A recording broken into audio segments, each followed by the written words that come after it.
Primeiro de tudo, para quem não sabe, DeFi vem de Decentralized Finance, finanças descentralizadas, em contraste com CeFi, que são as finanças centralizadas. Mas para que a gente entenda na prática o que é que isso significa e por que as DeFi têm um potencial revolucionário, é importante que antes fiquem claras algumas possibilidades que o sistema financeiro, de um modo geral, permite. É através do sistema financeiro, por exemplo, que caso você esteja precisando de dinheiro, seja para pagar uma conta ou para investir ou criar um negócio, é através do sistema financeiro que você consegue pegar um empréstimo. Caso a situação seja diferente, ou seja, se você tiver excesso de liquidez, dinheiro sobrando, você pode usar o sistema financeiro para emprestar o seu dinheiro e oferir lucro desse empréstimo. Você também pode se utilizar do sistema financeiro para investir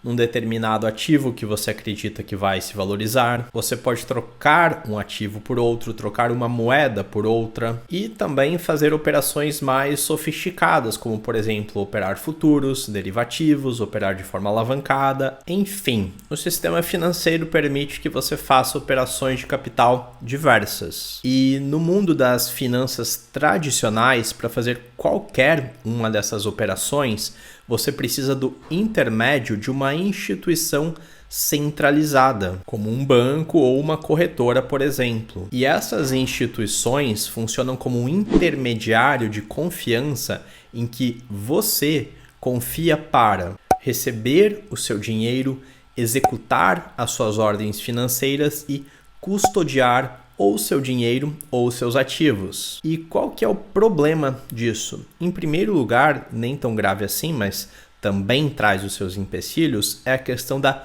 burocracia. Talvez você tenha acesso a esses serviços que eu mencionei há pouco, mas a gente vive num planeta de 7 bilhões de pessoas e acredite, a maior parte das pessoas não tem acesso facilitado ao sistema financeiro. E o segundo problema é que, em geral, esses intermediários se tratam de oligopólios, ou seja, eles detêm um determinado privilégio em relação a poder de mercado. Por isso, para executar esses serviços, eles cobram uma taxa e uma taxa muitas vezes muito gorda para que simplesmente você tenha acesso a esses serviços. E é justamente por oferecer uma alternativa descentralizada para que a maior parte da população tenha acesso a esses serviços de uma maneira mais acessível e também mais barata, menos burocrática e menos custosa. Essa é uma das principais razões para que as DeFi sejam uma solução tão revolucionária assim e que está transformando e tende a transformar cada vez mais o mundo. Pelo fato de uma série de organizações oferecerem esses serviços, darem acesso a esses serviços de uma maneira descentralizada, obviamente, se você vai pegar empréstimo ou se você vai emprestar o seu dinheiro, você está imune às fragilidades e também aos problemas inerentes a um controle central. Além de serem descentralizadas, em geral, as organizações DeFi são organizações participativas, ou seja, a participação no sistema de governança, nas regras de consenso, nos mecanismos de incentivo dos protocolos são muito mais democráticas, por assim dizer. Além disso, a maior parte dos protocolos descentralizados não exige, por exemplo, o KYC, Know Your Customer, ou seja, você pode acessar e fazer uso dos serviços mesmo sem se identificar. E isso assegura a sua privacidade. E além disso, você não está sujeito a limites jurisdicionais. A pessoa de qualquer país tem acesso às finanças globais. Isso faz com que o sistema DeFi seja, por exemplo,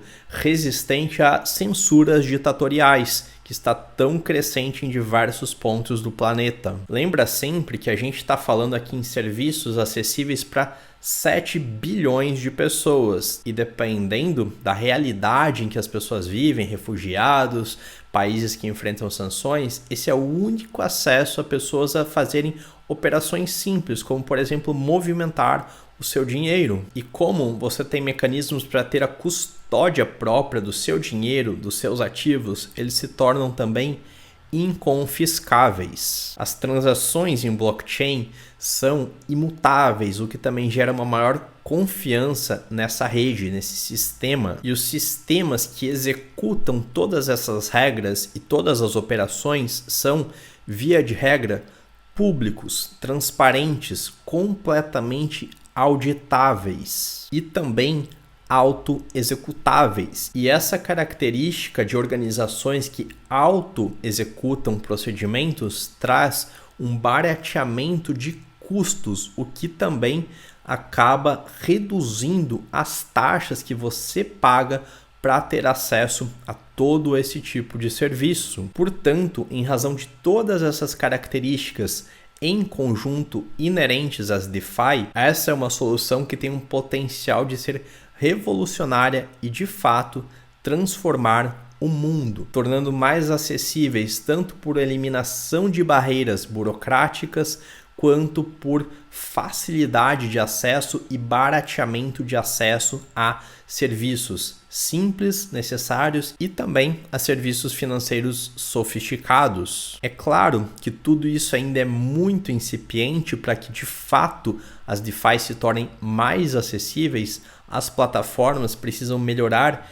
e muito, principalmente em questão de UX, experiência do usuário. Os dApps, aplicativos descentralizados, eles precisam se tornar mais amigáveis, mais intuitivos para o público em geral. Mas todo esse processo de evolução é um processo natural e que tende a ser ainda mais acelerado do que a evolução ocorrida nas finanças tradicionais, justamente porque no mundo financeiro tradicional a gente tem uma série de oligopólios, ou seja, a concorrência é reduzida.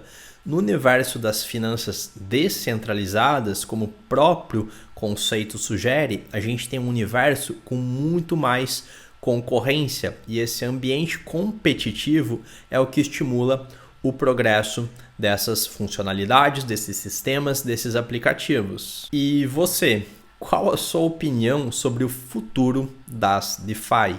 Você acha que isso vai crescer, tem de fato um potencial revolucionário, ou você acha que isso é apenas um hype e que não vai acabar dando em nada? Me diz aqui nos comentários a sua opinião. Por hoje é isso, um grande abraço e até a próxima!